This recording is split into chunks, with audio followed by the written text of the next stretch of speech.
10년 전 22살의 우리는 호주 북동부에 위치한 작은 도시 케언즈로 워킹홀리데이를 떠난다.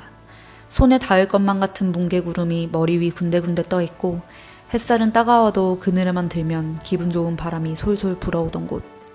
그곳에서의 1년은 해외에서 살아가는 삶의 매력에 흠뻑 빠지게 만들었고 한국으로 돌아온 뒤에도 그 기억은 좀처럼 사라지지 않았다. 해외에서 좀 더 오래 살아보고 싶다. 그 마음 하나만으로 우리는 다시 외국에 나갈 방법을 찾기 시작했다.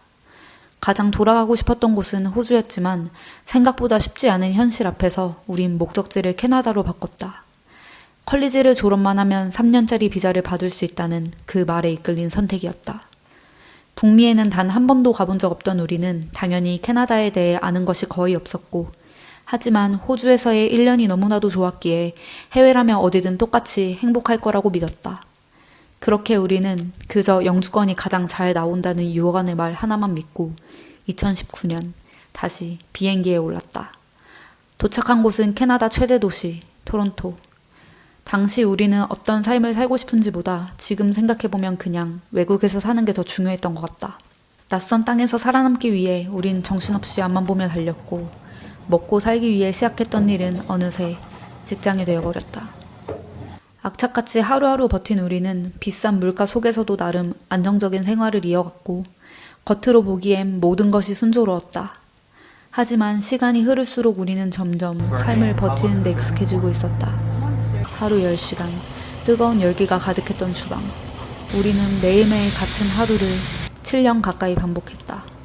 무엇보다 가장 힘들었던 건 자유를 찾아 떠났지만 정작 그 자유를 누릴 시간조차 없었다는 사실이었다. 몸도 마음도 완전히 방전되어 버린 어느 퇴근길, 우리는 오랫동안 외면했던 질문을 꺼냈다. 우리 호주에서 느꼈던 그 행복을 지금 여기서도 느끼고 있는 게 맞나? 단순히 우린 외국에 살고 싶었던 걸까? 아니면 그때의 자유로운 삶을 원했던 걸까? 좋은 집과 차, 안정적인 직장, 그리고 영주권. 남들이 말하는 성공을 쫓으면 쫓을수록 우리는 점점 우리가 원했던 삶에서 멀어지고 있었다.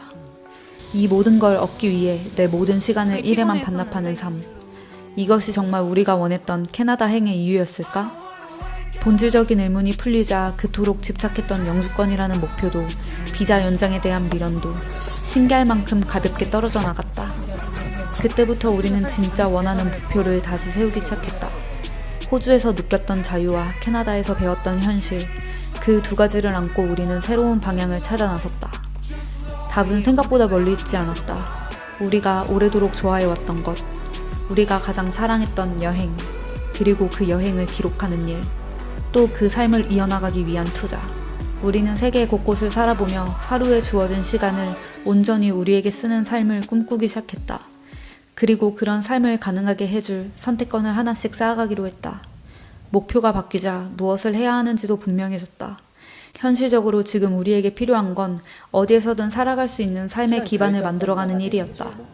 철저하게 소비를 관리하며 근로소득 대부분을 투자했고 너무나도 이러한 쳇바퀴 도는 삶을 바꾸고 싶었기에 근무 중 짧게 주어진 쉬는 시간에도 경제서적을 읽었고 기업을 공부하고 재무제표를 들여다봤다. 그렇게 노동의 틈새마다 차곡차곡 쌓인 시간들은 몇 년 뒤 우리가 주방에 하루 종일 서 있지 않아도 매달 통장으로 들어오는 작은 자본 시스템이 되었다.